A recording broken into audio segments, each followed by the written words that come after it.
Hi, dear friends.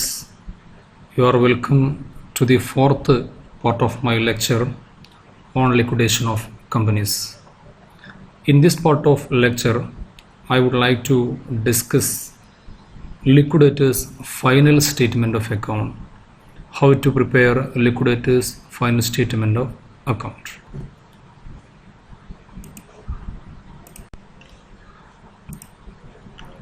What is the meaning of liquidator's final statement of account? Then, as we discussed earlier, the main job of liquidator is to collect the assets of the company and realize them and distribute it among right claimants. നമ്മൾ നേരത്തെ പഠിച്ചിട്ടുള്ളതുപോലെ ഒരു ലിക്വിഡേറ്ററുടെ പ്രധാനപ്പെട്ട ജോലി എന്ന് പറയുന്നത് liquidate ചെയ്യുന്ന കമ്പനിയുടെ assets collect ചെയ്യുക, അത് റിയലൈസ് ചെയ്യുക, അതിൻ്റെ പ്രൊസീഡ്സ് ആരാണോ യഥാർത്ഥ ക്ലെയിമൻസ് എങ്കിൽ ആർക്കെല്ലാമാണോ ആ കമ്പനി എമൗണ്ട് കൊടുക്കാനുള്ളതെങ്കിൽ അവർക്കിടയിൽ അതിനെ ഡിസ്ട്രിബ്യൂട്ട് ചെയ്യാം. ഇതാണ് ലിക്വിഡേറ്ററുടെ പ്രധാനപ്പെട്ട ജോലി. He maintains a cash book for recording the receipts and payments and submit an abstract of cash book to the court in case of winding up by the tribunal and to the company in case of voluntary winding up. ഒരു official liquidator അദ്ദേഹം ഒരു receipts and payments record ചെയ്യുന്നതിന് വേണ്ടി ഒരു cash book maintain ചെയ്യും. അതുപോലെ തന്നെ ഈ ക്യാഷ് ബുക്കിൻ്റെ ഒരു അബ്സ്ട്രാക്റ്റ് കമ്പനി ട്രിബ്യൂണൽ മുഖേന വൈൻഡപ്പ് ചെയ്യുന്ന കമ്പനിയാണെങ്കിൽ കോർട്ടിലേക്ക് അതിൻ്റെ ഒരു കോപ്പി അദ്ദേഹം സബ്മിറ്റ് ചെയ്യും. വോളണ്ടറി വൈൻഡിങ് അപ്പ് ആണെങ്കിൽ ആ കമ്പനിക്ക് ഈ അബ്സ്ട്രാക്റ്റ് ഓഫ് ക്യാഷ് ബുക്ക് അദ്ദേഹം സബ്മിറ്റ് ചെയ്യും. The liquidator also prepares an account of winding up. Such an account is called as liquidator's final statement of account. Cash book അല്ലാതെ liquidator ഒരു winding up account prepare ചെയ്യും. ആ അക്കൗണ്ടിന് വിളിക്കുന്ന പേരാണ് liquidator's final statement of account എന്ന് പറയുന്നത്. ഇനി preparation of liquidator's final statement of account, the principle of double entry is not involved. It is only a statement although presented in the form of an account. ഒരു അക്കൗണ്ടിൻ്റെ ഫോമിൽ ഇതിനെ present ചെയ്യുന്നുണ്ടെങ്കിലും statement of liquidator's final statement of account എന്ന് പറയുന്നത് double entry follow ചെയ്തുകൊണ്ട് ചെയ്യുന്ന ഒരു അക്കൗണ്ട് അല്ല. ദിസ് സിംപ്ലി എ സ്റ്റേറ്റ്മെൻറ്റ്, ഒരു സ്റ്റേറ്റ്മെൻറ്റ് മാത്രമാണ് liquidators final statement of account എന്ന് പറയുന്നത്.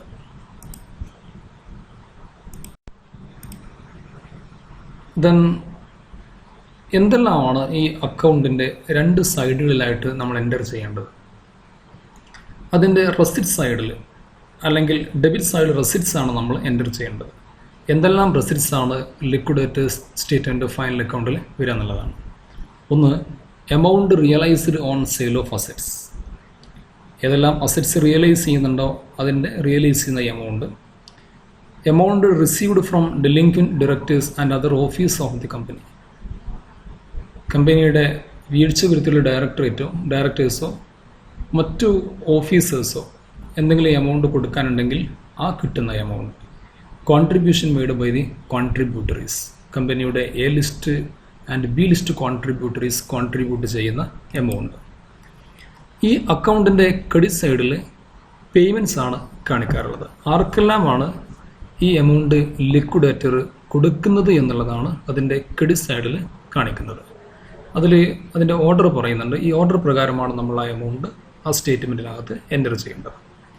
Payment of secured creditors and dues to workmen up to their claim or up to the amount of securities held by secured creditors. Secured creditorsനാണ് ഏറ്റവും ആദ്യമായിട്ട് amount കൊടുക്കേണ്ടത്. രണ്ടാമത്, cost of winding up. Legal charges അടക്കമുള്ള ലിക്വിഡേഷനുമായി ബന്ധപ്പെട്ട കോസ്റ്റാണ് രണ്ടാമതായിട്ട് ലിക്വിഡേറ്റർ മീറ്റ് ചെയ്യേണ്ടത്. ദെൻ ലിക്വിഡേറ്റേഴ്സ് റെമ്യൂണറേഷൻ, ലിക്വിഡേറ്റേഴ്സിൻ്റെ കമ്മീഷനാണ്. Payment to creditors having a floating charge on assets of the company. കമ്പനിയുടെ അസറ്റ്സിന് മുകളിൽ ഫ്ലോട്ടിംഗ് ചാർജുള്ള ക്രെഡിറ്റേഴ്സിനുള്ള പേയ്മെൻറ്റ്. അതിനുശേഷം പേയ്മെൻറ്റ് ഓഫ് പ്രിഫറൻഷ്യൽ ക്രെഡിറ്റേഴ്സ്. അത് കഴിഞ്ഞാൽ പേയ്മെൻറ്റ് ഓഫ് അൺസെക്യൂർഡ് ക്രെഡിറ്റേഴ്സ്. പിന്നീട് സർപ്ലസ് ഉണ്ടെങ്കിൽ amount paid to preference shareholders. ഏറ്റവും അവസാനമായി amount paid to the equity shareholders. Next, we are discussing the form of liquidator's final statement of account. നേരത്തെ പറഞ്ഞതുപോലെ തന്നെ receipt സൈഡും പേയ്മെൻറ്റ് സൈഡും ഈ സ്റ്റേറ്റ്മെൻറ്റ് ഓഫ് അക്കൗണ്ടിനകത്തുണ്ട്. റെസിപ്റ്റ് സൈഡിൽ ഏതെല്ലാം അസറ്റ്സ് റിയലൈസ് ചെയ്യുന്നുണ്ടോ, എന്തെല്ലാം എമൗണ്ടുകൾ ലിക്വിഡേറ്റർ കളക്ട് ചെയ്യുന്നുണ്ടോ ആ എമൗണ്ട്സ് ആണ് കൊടുത്തിട്ടുള്ളത്. Cash at bank, cash in hand, marketable securities, bills receivables, trade debtors, loans and advances, stock in trade, work in progress, free hold property, lease hold property, plant and machinery, furniture, fittings, utensils, etcetera, patents, trademarks, etc., investments other than marketable securities, surplus from securities, unpaid calls at the commencement of winding up, amount received from calls on contributories made in the winding up, and any other property realized. On the payment side of the liquidator's final statement of account, secured creditors, legal charges, liquidator's remuneration on the basis of the assets realized and on the basis of the amount distributed to the unsecured creditors, liquidation expenses or cost of winding up, debenture holders or other creditors having a floating charge on the assets of the company, preferential creditors, other unsecured creditors, the refund of capital to preference shareholders and refund of capital to equity shareholders. അടുത്തതായി നമ്മൾ എങ്ങനെയാണ് liquidators final statement of account prepare ചെയ്യുക, അതിൻ്റെ ഒരു എക്സാമ്പിളാണ്, practical എക്സാമ്പിളാണ് നമ്മൾ discuss ചെയ്യാൻ പോകുന്നത്. 5ാമത്തെ ഇല്ലുസ്ട്രേഷനായിട്ട് തന്നിട്ടുള്ള ഒരു എക്സാമ്പിളുണ്ട്, അതാണ് നമ്മളിവിടെ സോൾവ് ചെയ്യുന്നത്. അപ്പോൾ ആ ക്വസ്റ്റ്യനകത്ത് പറയുന്നത് കാണാൻ പറ്റും. Company trade creditors ₹16,800, bank overdraft ₹28,000, capital there is preference share capital of ₹98,000, equity shares of ₹10 each, 9 called up ₹1,26,000 minus calls in arrears ₹2,800, then ₹1,23,200. Cash received from the shareholders in anticipation of calls from preference shares ₹33,600 and from equity shareholders ₹5,600. The question says that the assets realized is ₹2,80,000, cost of liquidation amounted to ₹2,800, liquidators remuneration is ₹4,200. നമ്മൾ എങ്ങനെയാണ് ഈ ഒരു കേസിൽ liquidators final statement of account prepare ചെയ്യുക?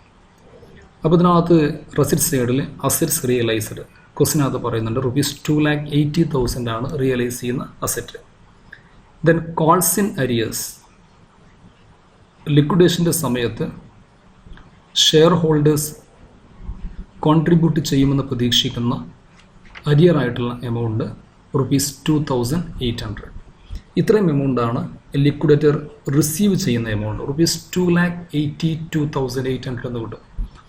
അതിൻ്റെ payment സൈഡിൽ നേരത്തെ പറഞ്ഞതുപോലെ നമ്മൾ ആ ഓർഡർ ഫോളോ ചെയ്ത് കഴിഞ്ഞാൽ ഏറ്റവും ആദ്യം കോസ്റ്റ് ഓഫ് ലിക്വിഡേഷൻ ₹2,800, അതിനുശേഷം liquidators remuneration ₹4,200, bank over draft ₹28,000, trade creditors ₹16,800, calls in advance ₹39,200, then preference shareholders ₹98,000. ഇത്രയും പേയ്മെൻറ്റ് നടത്തി കഴിഞ്ഞാൽ നമ്മൾ ആ അക്കൗണ്ട് ഒന്ന് ബാലൻസ് ചെയ്യുന്നു. ബാലൻസ് ചെയ്യുന്ന സമയത്ത് ₹93,800 ആണ് അതിനകത്ത് ബാലൻസ് എമൗണ്ട് കാണാൻ പറ്റുക. ഈ ബാലൻസ് എമൗണ്ട് ഇക്വിറ്റി ഷെയർ ഹോൾഡേഴ്സിന് ഡിസ്ട്രിബ്യൂട്ട് ചെയ്യുന്നു. ക്വസ്റ്റിനകത്ത് പറയുന്നുണ്ട് there are 14,000 equity shares. So ₹93,800 is distributed among these 14,000 equity shareholders. So each share will get ₹6.7. That is the balancing figure. That is the amount distributable among the equity shareholders, ₹93,800. This is a very simple example for the preparation of liquidators final statement of account. അടുത്തതായി നമ്മൾ solve ചെയ്യാൻ പോകുന്നത് അതിനകത്തുള്ള ആറാമത്തെ എക്സാമ്പിളാണ്.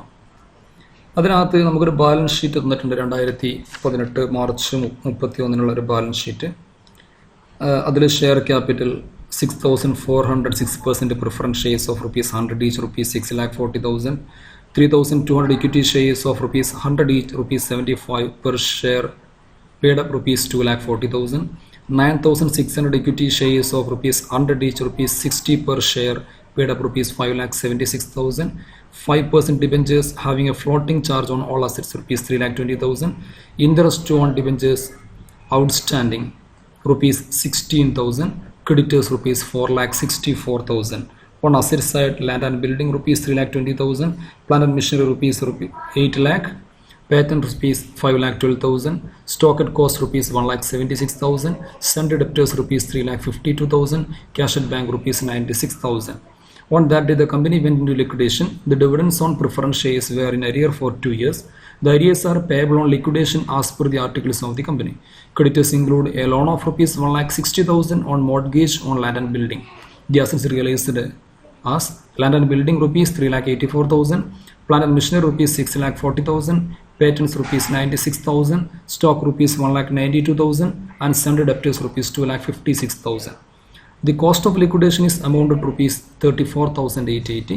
The liquidator is entitled to a commission of 3% on all assets realized except cash at bank, and a commission of 2% on amount distributed among the unsecured creditors. Preferential creditors amounted to ₹48,000. All payments were made on 30th September 2018. Then here we have to prepare the liquidator's final statement of account.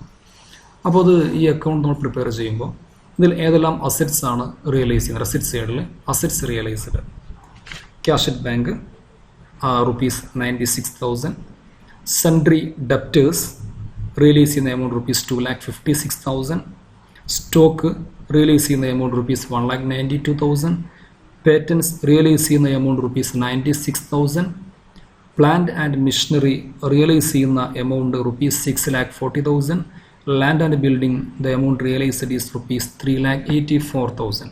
The total amount of assets realized by the liquidator is ₹16,64,000. ഇനി payments എന്തൊക്കെയാണ് എന്നുള്ളതാണ് ഇതിനകത്ത് നമ്മൾ discuss ചെയ്യുന്നത്. അതിൽ നേരത്തെ പറഞ്ഞതുപോലെ ആദ്യം സെക്യൂർഡ് ക്രെഡിറ്റേഴ്സിൻ്റെ പേയ്മെൻറ്റാണ് ഏറ്റവും ആദ്യമായിട്ട് കൊടുക്കേണ്ടത്. ക്വസ്റ്റ്യനിൽ പറയുന്നുണ്ട് 1,60,000 mortgage loan on land and building. Land and ബിൽഡിങ്ങിൽ ചാർജുള്ള മോർഗേജ് ലോണാണ് ₹1,60,000 എന്ന് പറയുന്ന എമൗണ്ട്. അത് സെക്യൂർഡ് ക്രെഡിറ്റേഴ്സ് ആണ്. അപ്പോൾ ആ എമൗണ്ട് ₹1,60,000. കോസ്റ്റ് ഓഫ് ലിക്വിഡേഷൻ എക്സാമ്പിളിനകത്ത് പറയുന്ന ₹34,880. Liquidators remuneration on assets realise ചെയ്യുന്ന എമൗണ്ടിൻ്റെ മുകളിലുള്ള റെമ്യൂണറേഷൻ എക്സെപ്റ്റ് ക്യാഷ് ഒഴികെ ബാക്കിയുള്ള അസറ്റ്സിനാണ് അതിൻ്റെ ബേസിന് ലിക്വിഡേറ്റേഴ്സ് റെമ്യൂണറേഷൻ എമൗണ്ട് കാൽക്കുലേറ്റ് ചെയ്യാൻ വേണ്ടി ആവശ്യപ്പെടുന്നത്. അപ്പോൾ ക്യാഷിൻ്റെ എമൗണ്ട് ₹16,64,000 നിന്ന് ക്യാഷിൻ്റെ എമൗണ്ട് ₹96,000 കുറച്ചാൽ ബാക്കി 1,56,800. ആ എമൗണ്ടിൻ്റെ 2%, അതിൻ്റെ 3% റെമ്യൂണറേഷനായിട്ട് കിട്ടുന്ന ₹47,040. പിന്നെ പ്രിഫറൻഷ്യൽ ക്രെഡിറ്റേഴ്സിന് കൊടുക്കുന്ന എമൗണ്ട് ₹48,000 ആണ്. 48,000ൻ്റെ 2% ₹960. ആ amount remuneration payable to the on the basis of the amount payable to preferential creditors. Then payment to unsecured creditors. Unsecured creditors in the amount ₹2,56,000 ആണ്. 2,56,000ൻ്റെ 2% അതിൻ്റെ ബേസിൽ ₹5,120 അതിനകത്ത് കിട്ടും. ഈ ₹2,56,000 എങ്ങനെയാണ് കിട്ടിയെന്നുള്ളത് വർക്കിംഗ് നോട്ടിനകത്ത് പിന്നീട് നമ്മൾ ഡിസ്കസ് ചെയ്യാൻ പോകുന്ന ഭാഗത്ത് കൊടുത്തിട്ടുണ്ട്. മൊത്തം ക്രെഡിറ്റേഴ്സിൻ്റെ എമൗണ്ട് ₹4,64,000ൽ 1,60,000 മോർഗേജ് ലോണും 48,000 പ്രിഫറൻഷ്യൽ ക്രെഡിറ്റേഴ്സും കുറച്ചാൽ ബാക്കി വരുന്ന എമൗണ്ട് ₹2,56,000. അതാണ് അൺസെക്യൂർഡ് ക്രെഡിറ്റേഴ്സുള്ള പേയ്മെൻറ്റ്. അതിന് 2% ആണ് എടുത്തിട്ടുള്ളത്. പിന്നെ 5% ഡിബഞ്ചേഴ്സിൻ്റെ എമൗണ്ട് കൊടുക്കുന്നത് ₹3,20,000 അതിൻ്റെ ഫേസ് വാല്യൂ ഉണ്ട്. അതിന് 1.5 വർഷത്തേക്ക് ഇൻട്രസ്റ്റ് ഡ്യൂ ആവുന്നുണ്ട്. 1 വർഷത്തേക്കുള്ള ഇൻട്രസ്റ്റിൻ്റെ എമൗണ്ട് കാൽക്കുലേറ്റ് ചെയ്യുമ്പോൾ 3,20,000 into 5% into 1.5 years, that is rupees 24,000. The total amount payable to debenture holders rupees 3,44,000. Preferential creditors rupees 48,000. Question അത് പറയുന്ന എമൗണ്ട് ആണ്. Then unsecured creditors rupees 2,56,000. പിന്നീട് പ്രിഫറൻസ് ഷെയർ ഹോൾഡേഴ്സിന് ഡ്യൂ ആവുന്ന എമൗണ്ട് അവരുടെ preference share capital rupees 6,40,000 ഉണ്ട്. ഈ 6,40,000-ന് dividend 2 വർഷത്തേക്ക് dividend arrear ഉണ്ട്. ആ എമൗണ്ട് കാൽക്കുലേറ്റ് ചെയ്യുന്നു. 6,40,000 into 6% into 2 years, that is rupees 76,800. The total amount payable to preference share holders is rupees 7,16,800. Then പിന്നീട് ഇക്വിറ്റി ഷെയർ ഹോൾഡേഴ്സിന് കൊടുക്കുന്ന എമൗണ്ട് ആണ്.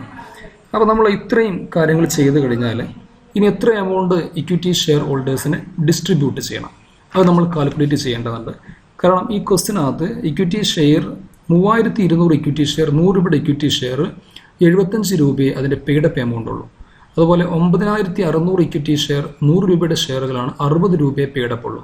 അപ്പോൾ ഈ 2 കാറ്റഗറി ഇക്വിറ്റി ഷെയർസും പാർട്ടിലി പെയ്ഡാണ്. അപ്പോൾ നമ്മൾ എങ്ങനെയാണ് ആ എമൗണ്ട് അതിൻ്റെ എമൗണ്ട് ഇക്വിറ്റി ഷെയർ ഹോൾഡേഴ്സിന് തിരിച്ചു കൊടുക്കണം? ആ എമൗണ്ടിൻ്റെ കാൽക്കുലേഷൻ നമുക്ക് അതിനകത്ത് നടത്തിയതായിട്ട് കാണാൻ പറ്റും. മൊത്തം ഇക്വിറ്റി ഷെയർ ക്യാപിറ്റൽ പെയ്ഡ് എന്ന് പറയുന്നത് 2,40,000 പ്ലസ് 5,76,000 rupees 8,16,000 ആണ്. 8,16,000 rupees ആണ് മൊത്തം equity share capital paid up ഉള്ളത്. എത്ര എമൗണ്ട് ഇക്വിറ്റി ഷെയർ ഹോൾഡേഴ്സിന് അവൈലബിൾ ആണ്? പ്രിഫറൻസ് ഷെയർ ഹോൾഡേഴ്സ് വരെ എമൗണ്ട് കൊടുത്തു കഴിഞ്ഞാൽ എന്ന് പറയുമ്പോൾ 60,64,000 നിന്ന് ഈ പറഞ്ഞ എല്ലാ എമൗണ്ടും 1,60,000, 34,880, 53,120, 3,44,000, 48,000, 2,56,000, 7,16,800 ഇത്രയും എമൗണ്ട് കുറച്ച് കഴിഞ്ഞാൽ ബാക്കി വരുന്ന എമൗണ്ട് rupees 51,200 ഉള്ളൂ. 51,200 രൂപ മാത്രമേ ബാക്കി ഇക്വിറ്റി ഷെയർ ഹോൾഡേഴ്സിന് കൊടുക്കാൻ അവൈലബിൾ ആയിട്ടുള്ളൂ. അതേ സമയത്ത് അവർ കോൺട്രിബ്യൂട്ട് ചെയ്ത എമൗണ്ട് rupees 8,60,000 ആണ്. അപ്പോൾ അതിനകത്ത് നമുക്ക് ലോസിന്റെ എമൗണ്ട് കാണാൻ പറ്റും. ഇക്വിറ്റി ഷെയർ ഹോൾഡേഴ്സ് ലോസ് ആയിട്ട് loss borne by the equity shareholders 8,16,000 minus 51,200 7,64,800 വരും. ഇവിടെ മൊത്തം 12,800 ഷെയർസ് ആണുള്ളത്. അതായത് 3,200 equity share 75 paid, 9,600 equity share rupees 60 paid, then 3,200 plus 9,200 total number of shares 2,800. So we are calculating the loss per equity share, that is 7,64,800 divided by 12,800 rupees 59.75. ഓരോ ഷെയറും ഇത്ര രൂപയാണ് equity shareholders loss ആയിട്ട് സാധിക്കേണ്ടത്. അപ്പോൾ ആ ലോസിന്റെ amount കുറച്ച് ബാക്കിയാണ് അവർക്ക് ഡിസ്ട്രിബ്യൂട്ട് ചെയ്യാം. അപ്പോൾ 3,200 ഇക്വിറ്റി ഷെയർസ് ഹോൾഡേഴ്സ് 75 rupees കൊടുത്തിട്ടുണ്ട്. ആ 75 എന്ന് 59.75 കുറച്ച് കഴിഞ്ഞാൽ ബാക്കി 15.25 rupees തിരിച്ചു കൊടുത്തതായിട്ട് വരും. ആ 3,200 ഷെയർ ഹോൾഡേഴ്സ് 15.25 വെച്ച് കൊടുക്കുന്നു. 3,200 15.25 48,800. രണ്ടാമത്തെ 9,600 ഇക്വിറ്റി ഷെയർ ഹോൾഡ് ചെയ്യുന്നവർ 60 രൂപയാണ് പെയ്ഡ് ക്യാപിറ്റൽ ഉള്ളത്. ആ 60 രൂപയിൽ നിന്ന് അവരുടെ ലോസ് പെർ ഷെയർ കുറച്ചാൽ 59.75 കുറച്ചാൽ ബാക്കി 25 പൈസയേ ഉണ്ടാവുള്ളൂ. ആ 25 പൈസ 9,600 ഷെയർ ഹോൾഡേഴ്സ് തിരിച്ചു കൊടുക്കുന്നു. 9,600 ഇൻറ്റു 0.25 അപ്പോൾ rupees 2,400. മൊത്തം ഇക്വിറ്റി ഷെയർ ഹോൾഡേഴ്സിന് പേയ്മെന്റ് rupees 51,200. ഇവിടെ നമുക്ക് നേരത്തെ പറഞ്ഞ പോലെ തന്നെ എങ്ങനെയാണ് നമ്മൾ അൺസെക്യൂർഡ് ക്രെഡിറ്റ്സിന്റെ പേയ്മെന്റ് കിട്ടിയത് കാണാൻ പറ്റും. Total creditors rupees 4,64,000, mortgage loan 1,60,000, preferential creditors rupees 48,000, 1,60,000 plus 48,000 rupees 2,08,000. That is deducted from the amount of rupees 4,64,000. Difference of rupees 2,56,000 is regarded as the unsecured creditors. ഇങ്ങനെയാണ് നമ്മൾ ഇക്വിറ്റി ഷെയർ ഹോൾഡേഴ്സിന്റെ റീപേ ചെയ്യുന്ന capital amount compute ചെയ്യുക എന്നുള്ളതാണ്. മൊത്തം equity share capital പിടപ്പ് 2,40,000, 5,76,000 rupees 8,16,000 ആണ് വരും. അതിൽ എല്ലാ പേയ്മെന്റും കൊടുത്തു കഴിഞ്ഞാൽ പ്രിഫറൻഷ്യൽ ഹോൾഡേഴ്സ് വരെയുള്ള പേയ്മെന്റ് കൊടുത്തു കഴിഞ്ഞാൽ എത്ര എമൗണ്ട് ബാലൻസ് കാണും? rupees 51,200. അതുകൊണ്ട് തന്നെ ഷെയർ ഹോൾഡേഴ്സ് സഫർ ചെയ്യേണ്ടി വരുന്ന ലോസിന്റെ എമൗണ്ട് rupees 7,64,800. നമ്മൾ ഇപ്പോൾ ഷെയർ കാൽക്കുലേറ്റ് ആണെങ്കിൽ എത്ര രൂപയാണ് ഒരു ഷെയർ വരുന്ന ലോസ് കാൽക്കുലേറ്റ് ചെയ്യുകയാണെങ്കിൽ 7,64,800 divided by total number of equity shares, that is 2,800. ആ എമൗണ്ട് അതിൽ നിന്ന് ഡിവൈഡ് ചെയ്ത് കിട്ടുന്ന ആൻസർ rupees 59.75. 59.75 രൂപ ഓരോ ഷെയറിന് ലോസ് വരുന്നുണ്ട്. അപ്പോൾ എത്ര എമൗണ്ട് ഇക്വിറ്റി ഷെയർ ഹോൾഡേഴ്സ് തിരിച്ചു കൊടുക്കണം? അപ്പോൾ ആദ്യത്തെ 3,200 ഇക്വിറ്റി ഷെയർ ഹോൾഡേഴ്സ് 75 രൂപ കൊടുത്ത ആളുകളാണ്. ആ 75 രൂപയിൽ നിന്ന് 59.75 കുറച്ച് കഴിയുമ്പോൾ തിരിച്ചു കൊടുക്കേണ്ട എമൗണ്ട് rupees 15.25 per ഷെയർ കിട്ടും. രണ്ടാമത്തെ കാറ്റഗറി 9,600 ഇക്വിറ്റി ഷെയർ ഹോൾഡേഴ്സ്, അവർ 60 രൂപ കൂടെ ഷെയർ ഹോൾഡേഴ്സ് ആണ്. ലോസിന്റെ എമൗണ്ട് 59.75 കുറച്ച് കഴിഞ്ഞാൽ ബാക്കി 0.25 per ഷെയർ, 25 പൈസ ഷെയറിന് ആ എമൗണ്ട് അവർക്ക് തിരിച്ചു കൊടുക്കുന്നു. മറ്റൊരു എക്സാമ്പിൾ അതുള്ള 7ാമത്തെ എക്സാമ്പിളാണ് നമ്മൾ സോൾവ് ചെയ്യുന്നത്. അപ്പോൾ ആ എക്സാമ്പിളിനകത്ത് പറയുന്നത് limited went into voluntary liquidation. To prepare this liquidator's final statement of account. Share capital there are 3,408% preference shares of rupees 100 each fully paid. Class A 3,400 equity shares of 100 each rupees 75 paid. Class B 2,720 equity shares of rupees 100 each rupees 60 paid. Class C 2,003 equity shares of rupees 100 each rupees 50 paid. Assets including machinery is rupees 714,000. Cost of liquidation amount rupees 25,500. Then Muna Limited has borrowed a loan of rupees 85,000 from Nur and Company against the mortgage of machinery to realize it rupees 1,36,050. Books of company salaries of 4 clerks for 4 months at the rate of 5 per month and salaries of 4 peons for 3 months at the rate of rupees 255 per month are outstanding. In addition to this, company's books show the creditors were rupees 1,48,580. One example solve ചെയ്യുന്നത് liquidators final statement of account receipt സൈഡിൽ ആദ്യം realise ചെയ്യുന്ന മൊത്തം അസറ്റുകൾ rupees 7,14,000. ഇത് secure creditors പറയുന്നത് rupees 85,000 rupees ഒരു loan ഉണ്ട്. അതിന് മെഷീനറിയുടെ മോർഗേജ് ഉള്ള ലോണാണ്. അത് സെക്യൂർഡ് ക്രെഡിറ്റേഴ്സ് ആണ്. ആദ്യം സെക്യൂർഡ് ക്രെഡിറ്റേഴ്സിന്റെ rupees 85,000. The cost of liquidation rupees 25,500. Preferential creditors rupees 11,220. 11,220 കിട്ടിയിട്ടുള്ളത് ഇവിടെ ചില എംപ്ലോയീസിനുള്ള സാലറി എമൗണ്ട് ഔട്ട്സ്റ്റാൻഡിംഗ് ആയിട്ട് വരുന്നുണ്ട്. അത് പ്രിഫറൻഷ്യൽ ക്രെഡിറ്റേഴ്സ് ആണ്. 4 ക്ലർക്കുമാർക്ക് 510 രൂപ വീതം 4 മാസത്തേക്കുള്ള എമൗണ്ട് 8,160 രൂപ പ്ലസ് 4 പ്യൂണുമാർക്ക് 255 രൂപ ഒരു മാസത്തേക്ക് വെച്ച് 3 മാസത്തേക്കുള്ള എമൗണ്ട് rupees 3,060. മൊത്തം rupees 11,220 പ്രിഫറൻഷ്യൽ ക്രെഡിറ്റേഴ്സ് ആണ്. അൺസെക്യൂർഡ് ക്രെഡിറ്റേഴ്സിന്റെ എമൗണ്ട് എക്സാമ്പിളിനകത്ത് പറയുന്ന rupees 1,48,580. പ്രിഫറൻസ് ഷെയർ ഹോൾഡേഴ്സിന്റെ എമൗണ്ട് rupees 3,40,000. ഇനി ഇക്വിറ്റി ഷെയർ ഹോൾഡേഴ്സ് ഇതിനകത്ത് 3 ക്ലാസ് ഇക്വിറ്റി ഷെയർസ് ഉണ്ട്. 3ഉം വ്യത്യസ്തമായിട്ടുള്ള പെയ്ഡപ്പ് ക്യാപിറ്റലാണ് കാണാൻ പറ്റുക. എല്ലാം 100 രൂപയുടെ ഷെയർ ആണെങ്കിലും 3,400 ഇക്വിറ്റി ഷെയറിന് 75 രൂപയാണ് പെയ്ഡപ്പ് ഉള്ളത്. 2,720 ക്ലാസ് ബി ഷെയറിന് rupees 60 ആണ് പെയ്ഡപ്പ് വാല്യൂ ഉള്ളത്. 2,380 ഇക്വിറ്റി ഷെയർ ക്ലാസ് സി ഷെയറിന് 50 രൂപയാണ് പെയ്ഡപ്പ്. എല്ലാ ഷെയർസും 100 രൂപ വിലയുള്ള ഷെയറുകളാണെങ്കിലും അതിൻ്റെ പെയ്ഡപ്പ് ക്യാപിറ്റൽ അതിൻ്റെ ഫേസ് വാല്യൂവിനേക്കാൾ കുറവാണ്. അപ്പോൾ ഇനി നമ്മൾ എങ്ങനെയാണ് ഇക്വിറ്റി ഷെയർ ഹോൾഡേഴ്സിനുള്ള എമൗണ്ട് കാൽക്കുലേറ്റ് ചെയ്യുന്നത്? അപ്പോൾ ഇതിൽ നേരത്തെ പറഞ്ഞ പോലെ അസറ്റ്സ് റിയലൈസ് rupees 7,14,000 rupees ആണ് അസറ്റ്സ് റിയലൈസ് ചെയ്യുമ്പോൾ കിട്ടുന്ന എമൗണ്ട്. ആ എമൗണ്ടിൽ നിന്ന് സെക്യൂർഡ് ക്രെഡിറ്റേഴ്സിൻ്റെ 85,000, ലിക്വിഡേഷൻ്റെ കോസ്റ്റ് rupees 25,500, പ്രിഫറൻഷ്യൽ ക്രെഡിറ്റേഴ്സിൻ്റെ rupees 11,220, അൺസെക്യൂർഡ് ക്രെഡിറ്റേഴ്സിൻ്റെ rupees 1,48,580. ഇത്രയും എമൗണ്ട് കൊടുത്തു കഴിഞ്ഞാൽ ബാലൻസ് വരുന്ന എമൗണ്ട് പിന്നീട് 4,43,700 rupees ആണുള്ളത്. ഇതാണ് മൊത്തം ഷെയർ ഹോൾഡേഴ്സിന്, പ്രിഫറൻസ് ഷെയർ ഹോൾഡേഴ്സിനും ഇക്വിറ്റി ഷെയർ ഹോൾഡേഴ്സിനും അവൈലബിൾ ആയിട്ടുള്ള എമൗണ്ട്. അപ്പോൾ ഈ എമൗണ്ടിൽ നിന്ന് 3,40,000 പ്രിഫറൻസ് ഷെയർസ് ക്യാപിറ്റൽ കൂടെ തിരിച്ചു കൊടുത്തു കഴിഞ്ഞാൽ പിന്നീട് ബാക്കി ഇക്വിറ്റി ഷെയർ ഹോൾഡേഴ്സിന് അവശേഷിക്കുന്ന എമൗണ്ട് rupees 1,03,700 rupees ഉള്ളൂ. ഇക്വിറ്റി ഷെയർ ഹോൾഡേഴ്സിൻ്റെ പെയ്ഡപ്പ് ക്യാപിറ്റൽ ആകട്ടെ എ ക്ലാസ് ഷെയർ ആണെങ്കിൽ അത് 2,55,000 rupees ഉണ്ട്. ബി ക്ലാസ് ഷെയർ rupees 1,63,200 വരും. സി ക്ലാസ് ഷെയർ rupees 1,19,000 വരും. മൊത്തം class A, B and C equity share capital paid-up amount rupees 5,37,200 rupees ആണ്. ഈ 5,37,200 rupees തിരിച്ചു കൊടുക്കേണ്ട ഇക്വിറ്റി ഷെയർ ഹോൾഡേഴ്സിന് തിരിച്ചു കൊടുക്കാൻ ലിക്വിഡേറ്റർ കയ്യിൽ ബാക്കിയുള്ള എമൗണ്ട് rupees 1,03,700 ഉള്ളൂ. അപ്പോൾ അതിനകത്ത് loss equity shareholders suffer ചെയ്യേണ്ടതായിട്ട് വരും. ലോസിൻ്റെ എമൗണ്ട് എന്ന് പറയുമ്പോൾ 1,03,700 minus 5,37,200. There is a loss of rupees 4,33,500. അപ്പോൾ ഓരോ ഇക്വിറ്റി ഷെയറും എത്ര ലോസ് വരും? മൊത്തം ഷെയറിൻ്റെ എണ്ണം A class 3,400, B class 2,720, C class 2,380. മൂന്നിൻ്റെയും കൂടെ മൊത്തം എണ്ണം എടുത്തു കഴിഞ്ഞാൽ കിട്ടുന്ന എമൗണ്ട് 8,500 ഇക്വിറ്റി ഷെയർ ആണ്. ടോട്ടൽ ലോസിൻ്റെ എമൗണ്ട് rupees 4,33,500നെ 8,500 കൊണ്ട് ഡിവൈഡ് ചെയ്ത് കഴിഞ്ഞാൽ നമുക്ക് ഓരോ ഇക്വിറ്റി ഷെയറിൻ്റെയും ലോസ് കിട്ടും. ആ ലോസിൻ്റെ എമൗണ്ട് rupees 51 പെർ ഷെയർ ആണ്. അപ്പോൾ അങ്ങനെയാണെങ്കിൽ നമ്മൾ എങ്ങനെയാണ് ഇതിൻ്റെ എമൗണ്ട് ഇക്വിറ്റി ഷെയർ ഹോൾഡേഴ്സ് തിരിച്ചു കൊടുക്കേണ്ടി വരിക? നേരത്തെ പറഞ്ഞതുപോലെ എ ക്ലാസ് ഷെയർ ഹോൾഡേഴ്സ് 75 രൂപയാണ് അതിൻ്റെ പെയ്ഡ് അപ്പ് ക്യാപിറ്റൽ ഉള്ളത്. 75 രൂപയിൽ നിന്ന് 51 രൂപ ലോസ് കുറച്ചാൽ ബാക്കി 24 രൂപ എ ക്ലാസ് ഷെയർ ഹോൾഡേഴ്സിന് റീപേ ചെയ്യണം. 3400 ഇക്വിറ്റി ഷെയർ ഹോൾഡേഴ്സിന് 24 രൂപ വീതം വെച്ച് 81,600 രൂപ അവിടെ കൊടുക്കണം. ക്ലാസ് ബി ഷെയർസ് 60 രൂപയാണ് അതിൻ്റെ പെയ്ഡ് അപ്പ് എമൗണ്ട് ഉള്ളത്. 51 രൂപ അതിന് ലോസ് കുറച്ചാൽ ബാക്കി 9 രൂപ തിരിച്ചു കൊടുക്കണം. 2720 ബി ക്ലാസ് ഷെയർ ഹോൾഡേഴ്സിന് 9 രൂപ വീതം തിരിച്ചു കൊടുക്കുമ്പോൾ ₹24,480 എന്ന് കിട്ടും. സി ക്ലാസ് ഷെയർ ഹോൾഡേഴ്സിൻ്റെ കേസിലാകുമ്പോൾ 50 രൂപയെ പെയ്ഡ് അപ്പ് ക്യാപിറ്റൽ ഉള്ളൂ. 51 രൂപ അവർക്ക് ലോസ് വരുന്നുണ്ട്. അപ്പോൾ ആ 1 രൂപ കൂടെ അവർ കമ്പനിയിലേക്ക് തിരിച്ചു കോൺട്രിബ്യൂട്ട് ചെയ്യണം.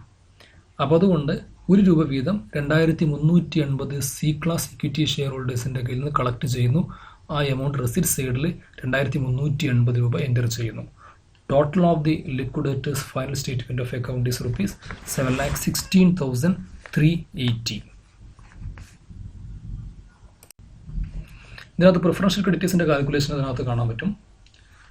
4 ക്ലർക്കുമാർക്ക് 510 രൂപ വീതം 4 മാസത്തേക്ക് 8,160 രൂപ.